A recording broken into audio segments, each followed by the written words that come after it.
It's new drone day, and this is the Blinory HK55. Let's check this thing out. All right, so included in the box, we've got an instruction manual. We've got some extra propellers, some more extra propellers, and a couple USB Type A to USB style chargers for the batteries. Next up, we have one 3-cell, the kit comes with two of these 3-cell 2000 milliamp LiPo batteries. There's another one already installed in the drone. We've got a controller. Nice that they put these little protectors on to stop this thing from getting damaged during transit. So basically, this is one of the controllers that you just pull apart. You can honestly probably put an iPad in this thing. This thing opens up absolutely huge. Actually, I figured we should probably just measure this. You can fit a 6.5-inch tablet or phone in here. That's actually huge. 6.5 inches.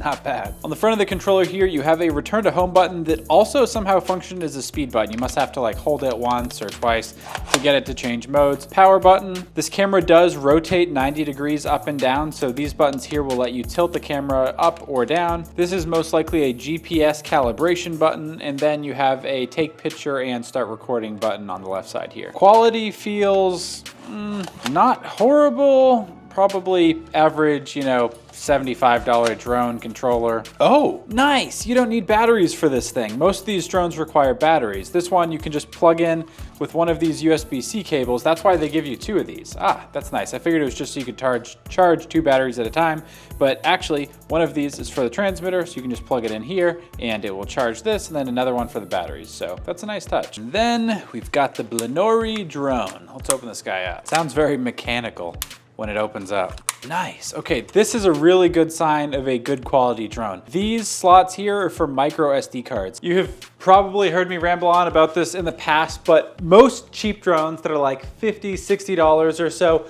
do not come with a micro SD card slot. And what happens when you don't have a micro SD card slot is in real time as you're flying, your drone is trying to send the video feed over Wi-Fi to your phone and download that in real time. So if you go behind a tree and you lose signal for a second, well, your footage is gonna get cut off as well. So having a micro SD card slot here means that whenever you're flying, no matter how far away you go, if you lose connection, whatever happens, all of that footage is getting downloaded onto the drone in real time. Then you just pop out your memory card, download the footage, and you've never lost anything. So that is a feature that you usually see in the $100 plus drone market. So it's a good feature to have. Ooh, this is actually nice. Let me show you this over here.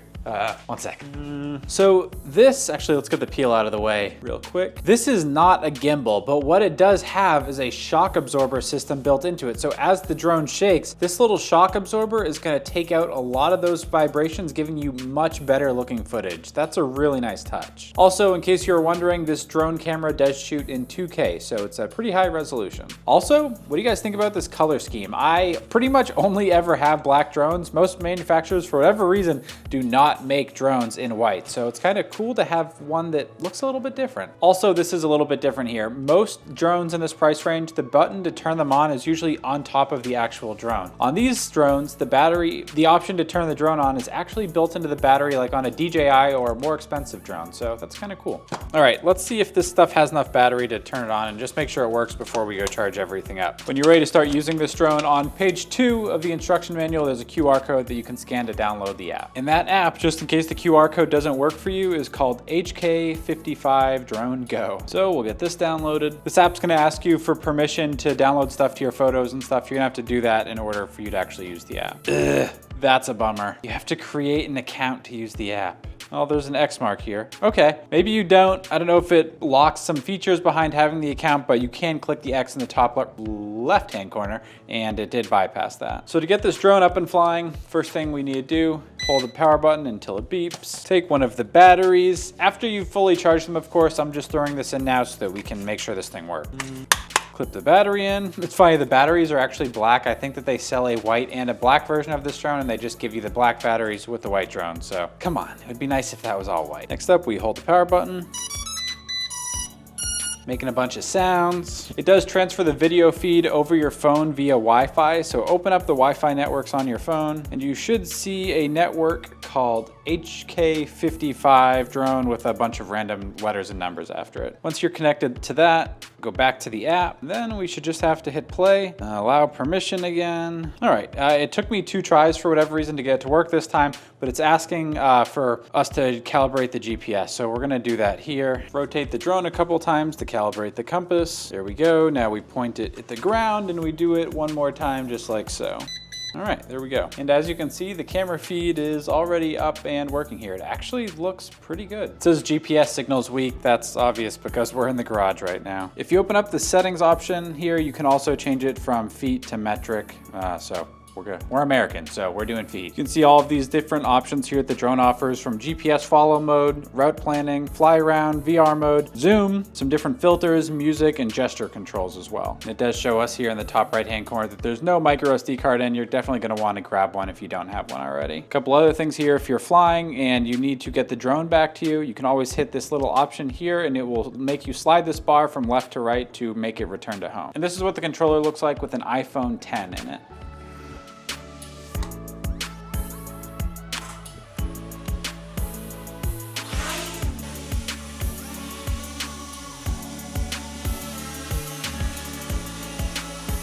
The one thing with some of these GPS drones, if you ever want to actually fly them inside like I did here, you have to turn GPS mode off, and every drone is different on how you do that. On this one, there's a little, I don't know if this will focus, come on. There's a little compass button right here. If you push that button and push the camera up button here, if you push both those at the exact same time, it takes it out of GPS mode and then will let you fly it wherever you want. Because without a good GPS signal, it will not let this thing turn off. So just keep that in mind. If you're in someplace really rural and you don't have GPS, you have to turn off GPS mode in order to fly the thing. But as long as you're in an area with good satellite, you can fly this thing just fine with GPS. I've flown drones for probably, I don't know, 10 years or so. I've had a lot of DJI drones and stuff over the years. I have never experienced a time where I was unable to get GPS signal, and I've flown in the middle of freaking nowhere. So I don't think that's an issue you'll ever have, but I just wanted to show you guys how to do that in case you do experience an issue or you just want to fly your drone inside of your house. So that's that. All right, I'm gonna go top off these batteries, then we're gonna go take this thing out and see how good the video transmission is, how good GPS mode is, maybe try out some like the follow me modes and different things like that. Let's do it. So unfortunately, this is where this video went horribly wrong. I was flying the drone around trying to get some shots, and the drone just suddenly started to fly away. I had absolutely no control over it. I searched for probably an hour and a half to 2 hours trying to find the drone.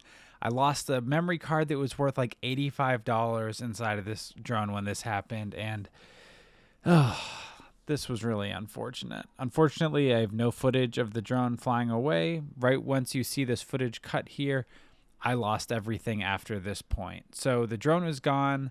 There's not much else to say.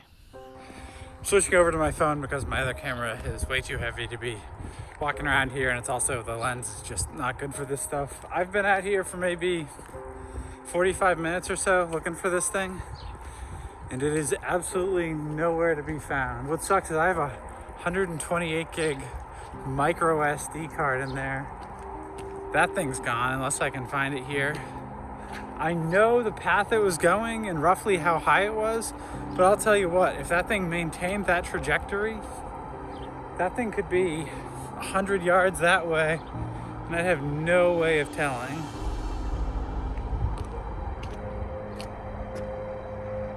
Like, it could be on top of the roof of this building for all I know.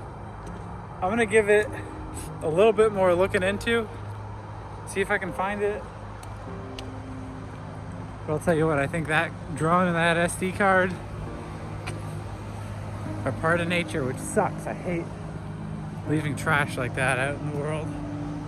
I'm gonna go look around for a minute and see if I can find it. All right, about an hour and a half, hour and 20, hour and a half, I'd say, of looking around for this drone, and it's gone. This thing was honestly supposed to be a good drone. This was like I don't know, I'll put the price tag up here. This was supposed to be a kind of expensive Amazon drone, you know, I think it was over $100. So this is, I can't even return it. That's the worst of it. This drone is literally gone. I lost my money. I can't return it. The video sucks. I can't even make this video about this drone anymore. I'm gonna have to do like, I lost I lost 2 drones today. I lost this one, and then I was doing another video. I didn't lose it. The other drone just sucked.